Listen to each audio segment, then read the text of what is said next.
नहमदुहु व नसल्ली अला रसूलिल करीम अम्मा बाद फ़अऊज़ु बिल्लाहि मिनश शैतानिर रजीम बिस्मिल्लाहिर रहमानिर रहीम। ख़वातीन हज़रात, न्यूज़ एडिटर से गौर सरफराज कुरैशी आपकी खिदमत में हाज़िर है और सलामत करता है। आज 6 जनवरी है 2025 मंडे का दिन है और इस वक्त रात के तकरीबन 8 बजे मैं प्रोग्राम रिकॉर्ड कर रहा हूँ। 3-4 बड़े इंपॉर्टेंट इवेंट्स है, इसलिए एसए फाउंडेशन का जो प्रोग्राम ब्रिगेडियर फुरकान पे करना था वो पेंडिंग कर दिया और ये आज जो आज की खबरें हैं उस पर बात होगी और फाउंडेशन वाला केस जो है वो कल देखा जाएगा। उसमें बड़े फाउंडेशन में बड़े सनसनीखेज इंकशाफत किए जाएंगे रावलपिंडी में जो सिलसिले चल रहा है। सबसे पहले तो वो तानिया वाला फैसलाबाद में एक पुलिस स्टेशन है जिसमें गुज़श्ता रात 3 भाइयों को गिरफ्तार किया गया। गिरफ्तार करके और साथ उनका एक कदम भी था, 4 बंदे हवालात में गिरफ्तार थे। तो रात को जनाब जो उनकी मुखालिफ पार्टी थी उन्होंने थाने की बैक साइड से सीढ़ियां लगाई और थाने में आके वो तीनों भाइयों को कत्ल कर दिया और इसका एक कदम जो है वो शदीद जख्मी है, वो थाने में है। ये पाकिस्तान में हम नहीं रह रहे, यहाँ हमारी इज्जतें हमारी जानें महफूज नहीं है। ये हम एक ऐसी सोसाइटी में रह रहे हैं जिसमें कानून नाम की कोई चीज नहीं है। अगर कानून नाम की कोई चीज है तो वो सिर्फ चंद अफराद के लिए है। यहां बंदों को गाजर मूली की तरह कत्ल कर दिया जाता है और कोई पूछने वाला तक नहीं होता। पुलिस के अगर ये बंदे रिमांड पे थे, फिजिकल रिमांड पे थे, हवालात में थे, तो वहां जो संतरी होता है वो किधर था? थाने में राउंड दी क्लॉक जो है वो संतरी की ड्यूटी होती है।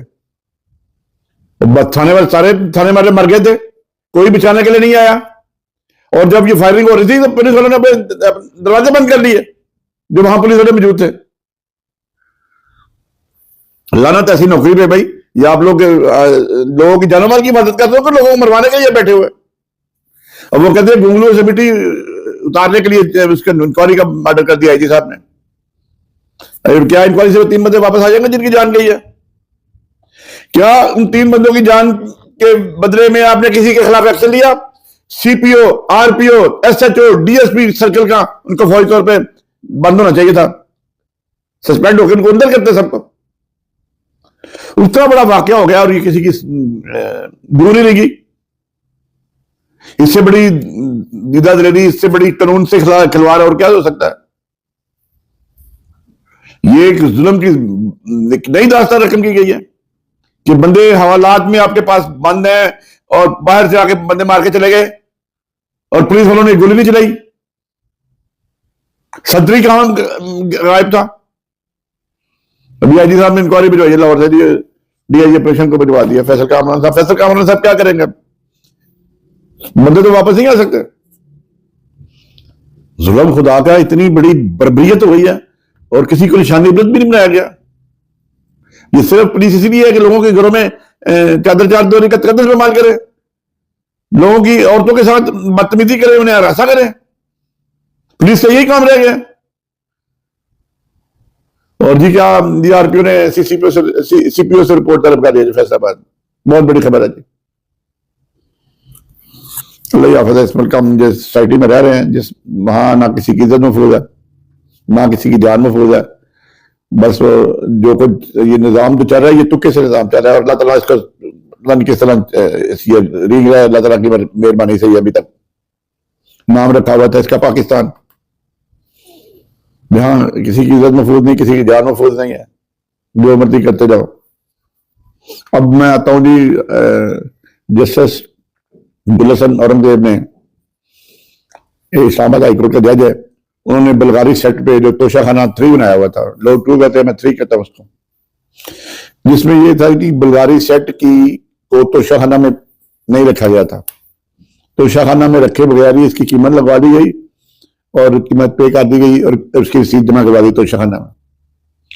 तो जनाब अली जज साहब ने यह कहा है कि 2018 के कानून के मुताबिक बलगारी सेट तोशाखाना में जाने नहीं था, वो सिर्फ रसीद ही जानी थी उसकी, और रसीद वो मिलिट्री सेक्रेटरी के जरिए वहां तोशाखाना में जमा हो चुकी थी। एक वहां मिला हुआ है वो जहांगीर तरीन का जो मुलाजम है वो प्राइम मिनिस्टर उसमें से लगाया हुआ था, उसको मामले में गवाह बना लेते हैं, वाला मफगवाह। वो कहता जी मुझे किसी सेक्रेटरी ने कहा था कि कीमत कम लगाओ, वो जो जिस सेक्रेटरी ने कहा था उसको तो मुजम्मिन में आ गया और केस बनाया गया है क्रिमिनल ब्रीच ऑफ ट्रस्ट, बनी की अमानत में खयानत करना। और फिर 2023 में ये नोटिफिकेशन एक करती है कैबिनेट यूएनजी के जो तोशाखाना में सामान उसको जमा कराना जरूरी है। तो जज साहब ने कहा क्या 2023 में जो कानून बनाया हुआ 2018 से लागू किया जा सकता है उसको? ये उन्होंने केस का आज तहस नहस कर दिया। जैसे 190 मिलियन पाउंड के केस जो बनाया हुआ था इमरान खान पे, उसमें भी हालांकि chief justice Islamabad high court को पता, आप लोगों को पता किसका पता, उसने कह दिया था इसमें एक पैसे की हेराफेरी नहीं हुई। उसने ऑब्जर्वेशन दी अपने जजमेंट में, ये ऑब्जर्वेशन दी किस चीज का ये केस चला रहा है। और ये इसने जस्टिस गुलर हसन ने कहा है कि भाई ये तो केस नहीं बनता जब तक आपके पास कोई फर्दर एविडेंस नहीं आएगी, इसमें तो केस स्टैंड ही नहीं कर सकता जो आप कर रहे हैं। लेकिन सजा उन्होंने इसमें दे देनी है, सजा 190 मिलियन पाउंड में दे देनी है। देखिए जी 18 दिसंबर को 190 मिलियन, असल में वो 171 मिलियन है, लेकिन 190 मिलियन नाम चला है। पहले कादर ट्रस्ट का नाम, अब्दुल कादर का ट्रस्ट के नाम से चल रहा था, फिर उन्होंने 190 मिलियन पाउंड का नाम रख लिया उसका। उसमें एविडेंस जो उस दिन जज ने रात को जब कंक्लूड किया दिसंबर को, 16 दिसंबर से 18 दिसंबर थी, 76 वकील, कोई वहां सदी का इंतजाम नहीं, जज के लिए रखा हुआ था उन्होंने। और उन्होंने 3 बजे कहा भाई मेहरबानी करके खत्म कर दे, फिर बन जाएगी, कल दोबारा हो जाएगा, कल की डेट रख लें।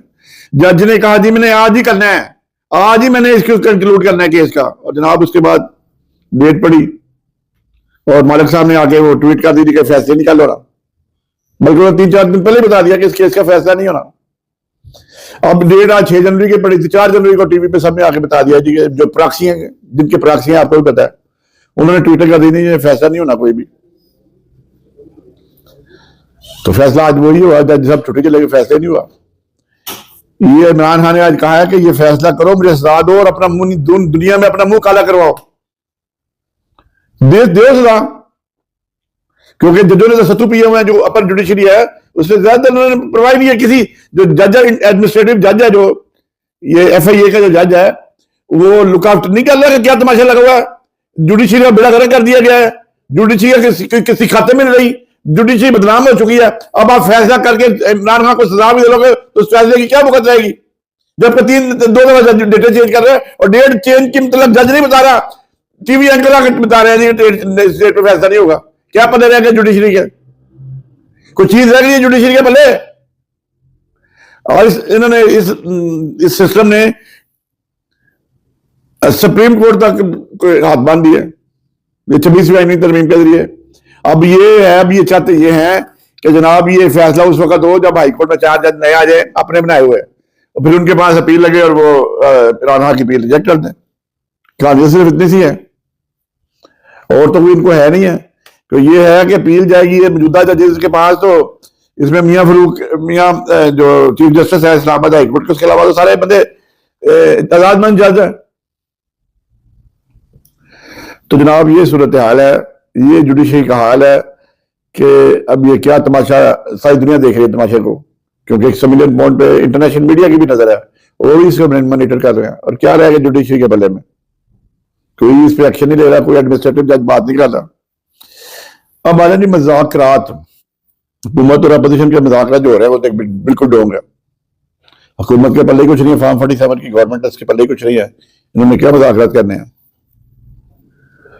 और मिनिस्टर गौर बता रहा था कि उनको तो पता ही नहीं है हमारे मुतालबात क्या है और इस मुतालबात का उन्होंने करना क्या है। असल में तो मुज़ाकरात तो नहीं से होने चाहिए जिनके पास ताकत है, जो असल हाकम है इस मुल्क में। मुज़ाकरात उनसे होने चाहिए थे, लेकिन उन्होंने आगे कर दिया हुआ है कि चलो जी आप मुज़ाकरात करें ये। लेकिन ये जो है ना बेल चढ़ती हुई नजर नहीं आती मुझे। ये 30 जनवरी के बाद हालात एक दफा फिर कशीदगी की तरफ चले जाएंगे, जो मेरी बात नोट कर लें, क्योंकि ना इन्होंने इमरान खान को छोड़ना है इतनी आसानी से, ना इतनी आसानी से वो शख्स पीछे हटेंगे जो गवर्नमेंट लेके आए वो बैकआउट कैसे करवाएंगे उनसे। जो आए वो जाने के लिए तैयार नहीं, जिस तरह भी आप लेके आए हैं उन्हें तो जाना नहीं है वापस। तो अब ये देखिए चीफ इलेक्शन कमिश्नर का देख ले, 26 जनवरी को रिटायर हो रहा है, अभी तक नाम नहीं दिए लीडर ऑफ द अपोजिशन को प्राइम मिनिस्टर ने।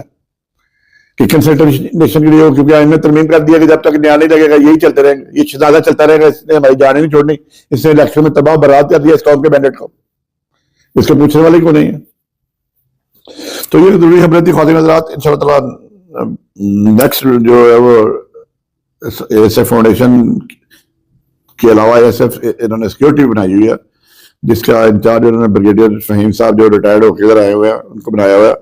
उस पर बात करेंगे किस तरह लाए गए, उनको कौन सी फैसिलिटीज दे रहे हैं और ASF के बंदों को क्या फैसिलिटीज मिल रही है, ये सब इंशाअल्लाह अगली वीडियो पे आप देख सकेंगे उसको।